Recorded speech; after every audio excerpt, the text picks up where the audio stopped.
I need silence, please. Silence. I have a list. What? It's a top 5 list. Hey. Say what Top now? 5 performers of week 2 presented by T-Mobile. Hey. High five. 1, 2, 3, 4, 5. Rich's Top 5. Thank you. Top 5 performers of week number 2. And let's start with energy. Let's go. Let's start with a burst of energy and life. Let's start with Puka Nacua for his second straight week. Puka Brazzi? Puka Doncic. Puka Doncic? I like that. Nacua Matata? Again, it looks like you spelled out Cooper Cup on a Scrabble board and a 10-year-old came in and just flipped the board in the air and it landed Puka Nacua. Great name. You mean that system-wide receiver? Triple word score. Cooper who? Well, it's a double word score for the Rams. This guy followed up his 10 catches for 119 yards and 15 target performance in Seattle with an NFL rookie single game record 15 receptions on 147 yards and 20 targets against the 49ers.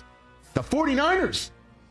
One of the arguably best defenses in the National Football League, Puka Doncic. Has 25 catches in his first 2 career games in the National Football League. You know who's done that before? Nobody. No one. A big old full blue Tarski. Puka Nacua is number 5 on my list. Number 4 on the list.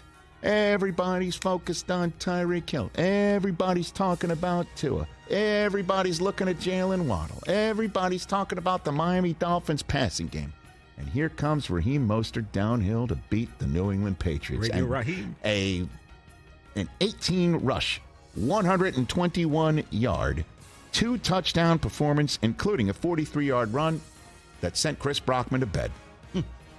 Sure did. Rocked the Patriots to sleep. Put the Dolphins up for good. Raheem Mostert Night. is number 4 on my list. Number 3 on my list, this kid. Boy, did he go to Denver and have himself a day for your 2-0 Washington Commanders. Number 3 on my top 5 performers of week 2 list is Brian Robinson Jr. Big hat himself. Had a day. 18 rushes, 87 yards, his first multiple touchdown game of his young career. He threw in a couple of catches for 42 yards to boot. And he, at the end of this game, when they had to get out of Dodge, he helped take just enough time off for Russell Wilson to put one last scare in him with a Hail Mary. But Brian Robinson Jr. is a large reason why the Washington Commanders are 2-0 for the first time since 2012. Number 2 on my list. This guy started the game off for his team in a way that they desperately needed it. No better way to turn the page on a 30-7 home week 1 loss that you've been sitting on for 8 days. Quite like a pick 6 on the first snap of the game as Alex Highsmith provided his Pittsburgh Steelers team that looked like they were in trouble, staring an 0-2 start directly in the face when he comes around the edge and sees Deshaun Watson and knocks the ball loose for TJ Watt to pick up and take to the house. Alex Highsmith, what a night for him in Western PA when his team needed it the most. That is the second best, in my mind, performance of the week of week 2. Number 1 on this list.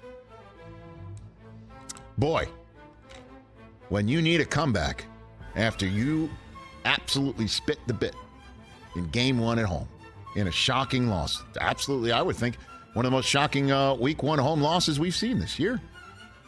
You turn to your comeback player of the year and you say, Geno Smith, you go get the Detroit Lions, and he did it again for Seattle. When Seattle is going to Detroit and everybody thinks this is Detroit's year, including yours truly, and the Lions did what they did to the Chiefs and they come home, Geno Smith started that game with a 12-play, 75-yard opening touchdown drive.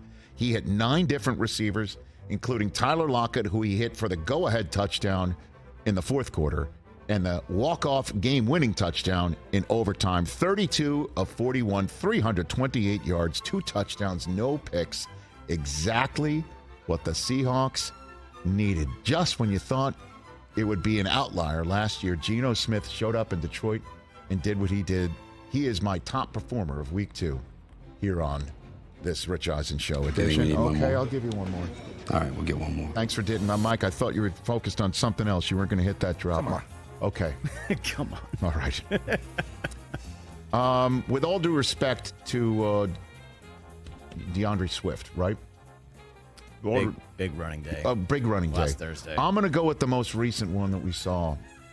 And I'm going to go with Jerome Ford of the Browns. Ooh. What this kid did on Monday night when the team watched Nick Chubb go down, and he comes off the bench. He's got pop. He's got burst. He had a 69-yard run. This looked like it was going Pittsburgh's way, that the Browns would not be able to come out of the depths of watching Nick Chubb have his knee blown up on national television and carted off. He came up with a huge run, and he had a 100-yard game.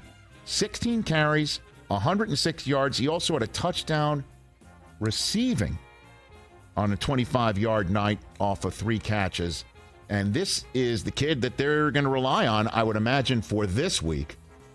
Because whoever they might sign off the street at the crib right now is not going to be the main rock toter. And he looked the part. He looked ready. And you can't expect that of a young kid like Jerome Ford, despite his pedigree of Alabama by way of Cincinnati. I thought he was terrific. And I think the Browns are going to put their eggs in his basket and see how it works. And if it doesn't work, then maybe they'll go down the road with Jonathan Taylor. Who knows? I don't know. All I know is he is my one more. Catch the Rich Eisen Show every single day on the Roku channel, 12 to 3 Eastern, for free.